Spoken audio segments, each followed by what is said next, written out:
दोस्तों नमस्कार, मैं प्रदीप झा। मेरे इस सर्वश्रेष्ठ भारत चैनल में आपका स्वागत है।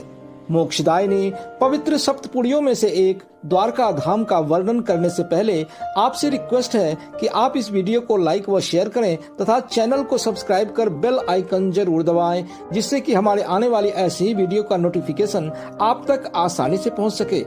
हमारे शास्त्रों में भारत के प्राचीनतम 7 पवित्र नगरों का उल्लेख इस प्रकार से किया गया है: अयोध्या, मथुरा, माया, काशी, कांची, अवंतिका, पुरी, द्वारावती चैव सप्तईता मोक्षदायिका।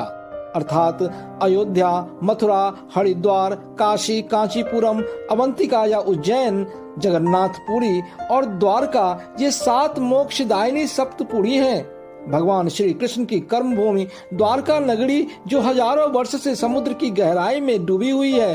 कहते हैं कि अनेकों स्वर्ण द्वारों से सुशोभित यह नगरी धरती का वैकुंठ धाम था, जो पौराणिक कथानुसार ऋषि दुर्वासा के श्राप के कारण समुद्र में डूब गई। आज जो द्वारका नगरी है वह गुजरात राज्य के सौराष्ट्र क्षेत्र में समुद्र के किनारे बसी भगवान विष्णु के 4 धामों में से एक धाम है, जिसे गोमती द्वारका के रूप में जाना जाता है। आइए अब जानते हैं कि द्वारका नगरी किस प्रकार से तीर्थों का संगम है। पहला, मथुरा और वृंदावन के साथ यह भगवान श्री कृष्ण के जीवन से जुड़ा है। दूसरा, वाराणसी, हरिद्वार, अयोध्या, मथुरा, उज्जैन और कांचीपुरम के साथ द्वारका की गिनती 7 सप्तपुरी तीर्थों में की जाती है। तीसरा, बद्रीनाथ, पुरी और रामेश्वरम के साथ द्वारका भगवान विष्णु के 4 पवित्र धामों में से एक है। चौथा, सभी चारों धाम में आदि शंकराचार्य जी ने अपने मठ स्थापित किए हैं। द्वारका में उन्होंने शारदा मठ की स्थापना की। पांचवा, महादेव के 12 ज्योतिर्लिंगों में से 10वां नागेश्वर ज्योतिर्लिंग भी यहीं स्थापित है। छठा, यहाँ पवित्र देवी पीठ या शक्ति पीठ भद्रकाली मंदिर भी स्थापित है। और 7वां, यह भगवान विष्णु के पवित्र 108 दिव्य देशम तीर्थों में से एक है। इस प्रकार से द्वारकापुरी भगवान श्री कृष्ण की नगरी एक सप्तपुरी, एक 4 धाम, एक दिव्य देशम, एक ज्योतिर्लिंग, एक देवी पीठ और एक शंकराचार्य मठ से सुशोभित है। सचमुच धन्य है द्वारका नगरी। भगवान श्री कृष्ण की कर्म भूमि द्वारकापुरी कृष्ण को राजा, सारथी और दार्शनिक के रूप में जानती है। भगवान के रूप में वे श्री विष्णु के 8वें अवतार हैं। द्वारका उन्हें उनके स्थानीय नाम रणछोड़ जी के रूप में पूजती है, जहां वे सर्वज्ञ भगवान और दयालु मित्र भी हैं। द्वारकाधीश मंदिर को जगत मंदिर के नाम से भी जाना जाता है। यह मंदिर द्वारका शहर में 72 स्तंभों यानी कि 72 पिलर्स पर टिकी 5 मंजिला इमारत है। मंदिर के वर्तमान संरचना का निर्माण 1814 ईस्वी में ग्वालियर के सिंधिया राजघराने के द्वारा किया गया। मंदिर शिखर पर लगी ध्वज मंत्रोच्चार और अनुष्ठानों के साथ दिन में 5 बार बदला जाता है।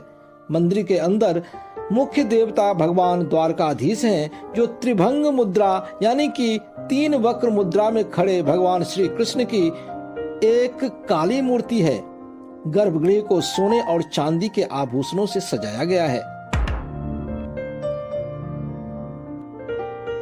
भगवान विष्णु का 4 धाम उनका पसंदीदा निवास स्थान है।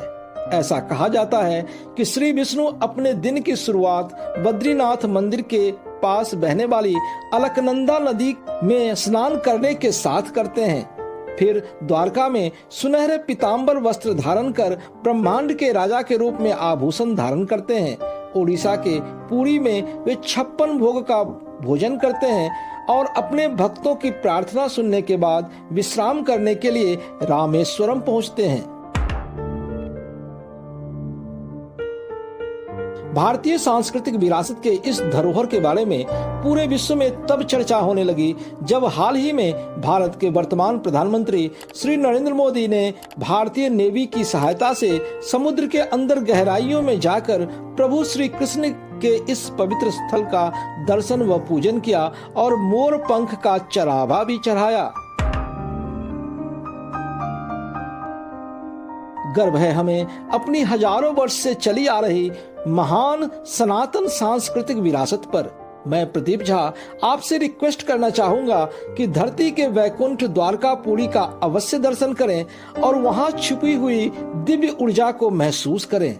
हमारी आने वाली वीडियो में ऐसे ही अनोखी भारतीय सांस्कृतिक विरासत के बारे में जानने के लिए इस चैनल को सब्सक्राइब कर बेल आइकन जरूर दबाएं। जय हिंद, जय जय सिया राम।